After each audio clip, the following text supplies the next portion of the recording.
23. Catherine was becoming a woman possessed. She spent every waking minute plotting how she would get back at Sister Nora, what it would feel like, the look on Sister Nora's face. But every time she thought of a possibility, it didn't feel right to her. She wanted her revenge to be monumental. She wanted Sister Nora to pay for the full extent of what she had done. She noticed the darkness beginning to ascend within her, but she convinced herself that it and her calculating thoughts were normal, that she was in complete control of herself. However, this couldn't have been further from the truth. Her thoughts were consuming her. She had lost a noticeable amount of weight, and there were dark, heavy bags beginning to form underneath her eyes.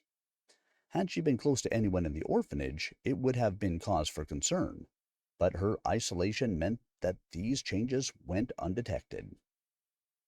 She lurked around the corners of hallways, hidden in the shadows, and watched every one of Sister Nora's movements. She needed to know if she had a weakness that could be exploited, and studied her daily patterns. One evening, as the sun was beginning to set, the orphans made their way to the dining hall for their evening meal. They pushed each other in their eagerness to get to the dining room for their next meager meal. By contrast, Catherine took her time.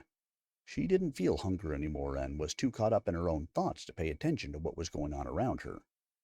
Sinking down into her seat, she toyed with her spoon while she watched the door in anticipation of the nuns' usual procession.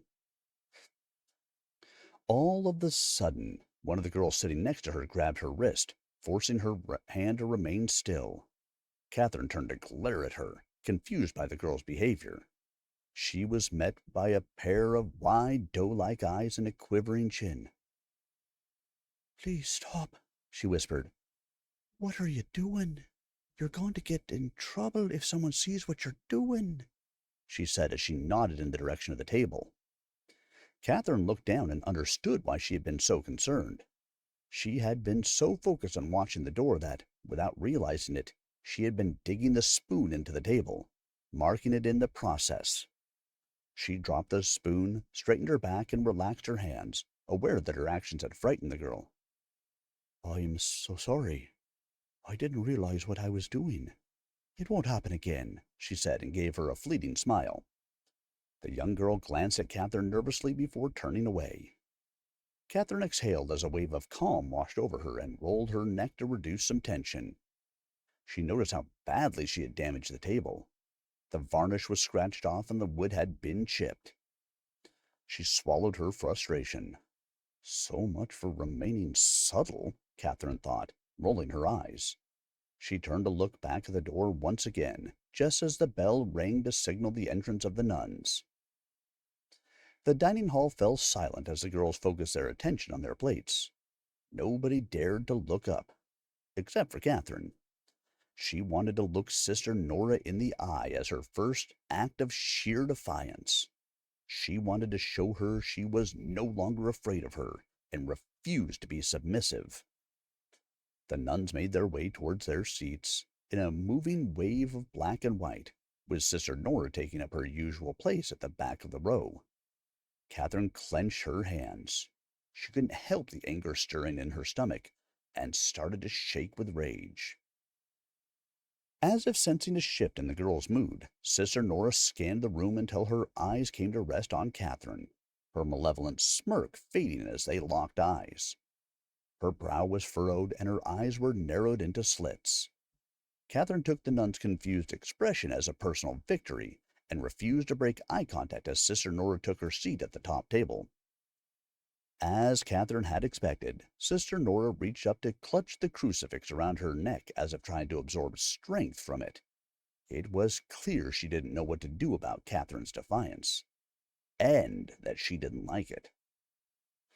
The bell dinged once again and everyone tucked into their food, bar Sister Nora.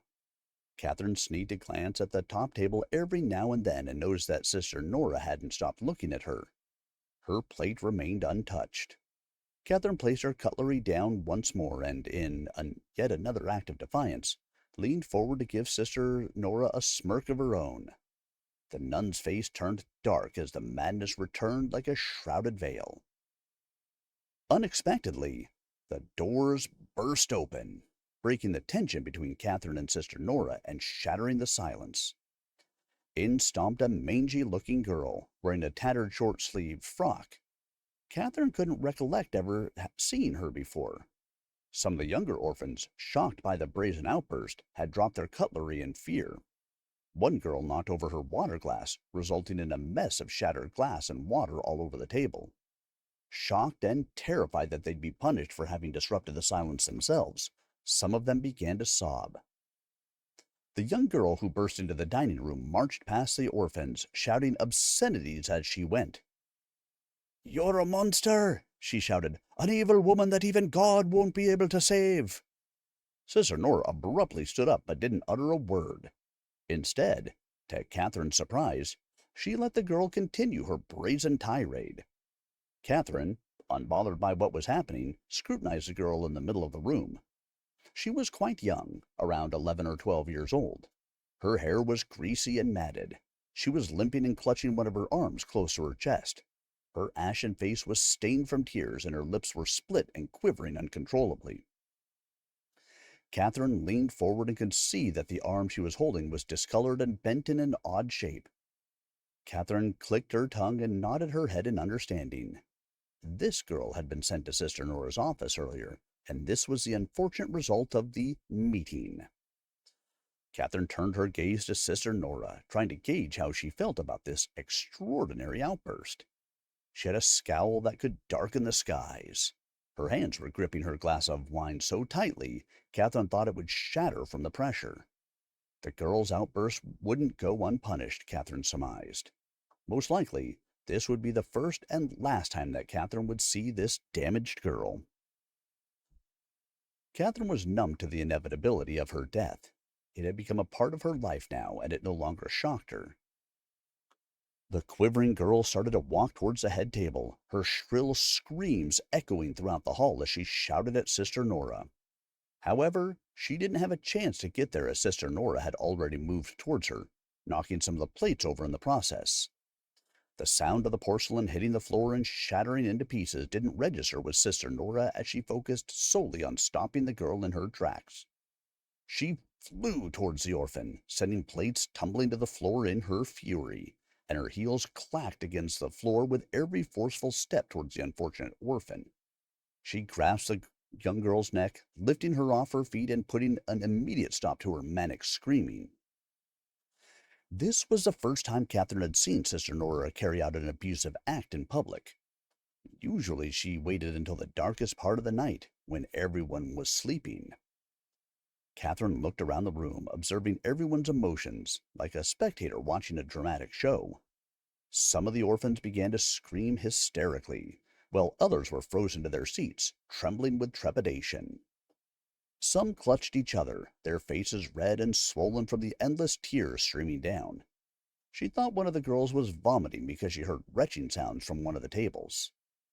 The nuns, who had never once lifted their heads at dinner and were always so submissive, were standing up, frozen, eyes wide with fear. Some raised their rosary beads in an act of deep faith, hoping the force of their prayers would make Sister Nora stop her horrific actions, while others kept glancing at the doors, perhaps considering leaving the room. Sister Nora tightened her grip on the young girl, her face twisting in determination. She used her other hand to force the girl backwards, causing her to trip and fall. The girl tried to crawl away from her, but the nun was relentless in her pursuit. Sister Nora bent down and dragged the girl up by her hair, pulling her from the room. The girl begged her to stop, kicking and shrieking as she attempted to get away. She managed to get a grip with her good hand on the doorframe on her way out, but Sister Nora pried her fingers loose, breaking her grip. The door banged shut behind them as they disappeared down the hallway, out of sight of the rest of the witnesses. Catherine could still hear the shrill screams and pleas for mercy, but couldn't hear any verbal response from Nora, only an incessant thumping sound as she presumably hit the girl. The sounds gradually faded away, and the orphans' sobbing had ceased as they slowly regained control of themselves. Silence reigned once more as the sharp clang of metal hitting the floor resounded in the room. Catherine listened intently as she heard a door being opened and heavy footsteps. Sister Nora was speaking to whoever had entered, a man judging by the low timbre of his replies. Then there was the unmistakable sound of something heavy being dragged across the floorboards. Katherine presumed Father Michael had been told to dispose of the body. Sister Nora returned to the dining hall, her face stoic once more. She showed no signs of dishevelment as she made her way back up the room. The orphans looked at each other in confusion, not knowing what to do. Sister Nora barked at everyone to get back in their seats, and they dropped down to the benches, afraid Sister Nora would inflict her remaining wrath on them if they were too slow. Sister Nora sat in her usual spot at the head table, pushing the broken plates aside before looking around the room with narrowed eyes. It was frightening how quickly she had managed to compose herself. Other than a speck of blood on the collar of her habit, no one would guess she'd just committed a murderous act right outside the door. It was as if it hadn't happened at all. She stretched her arm across one of the nuns, who was frozen in her place, and gently picked up the little brass bell on the table. She gave the bell a firm ring and nodded, demanding everyone to return to their meal. It was as if a switch had been flicked. Everyone responded by picking up their spoons and lowering their heads as they returned to their evening meals, not once looking up again. Katherine was astonished at how Sister Nora had regained control of the entire room with just a flick of her wrist.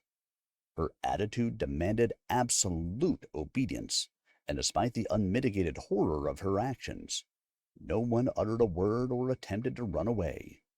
They were completely bent to her will, her own little pawns that she could do with as she pleased, and because they were so afraid of what she could do to them, no one even considered speaking out against her.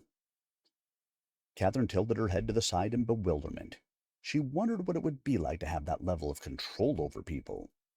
She had never struggled getting people to do what she wanted when she was growing up, but to be able to control an entire building of people, even though you've been abusing and murdering others, was something quite astonishing. If she had that power, she wouldn't have to bow down to anyone anymore. She would no longer be the underdog in the orphanage. Katherine's lips curved into a smile as she stared at what was left of her own food. What a thing that would be, to possess the enormity of power that Sister Nora had. Katherine picked up her spoon and went back to eating her food, pondering this fresh perspective, while Sister Nora sat watching everyone like a hawk as she tightened the chain of the crucifix around her neck.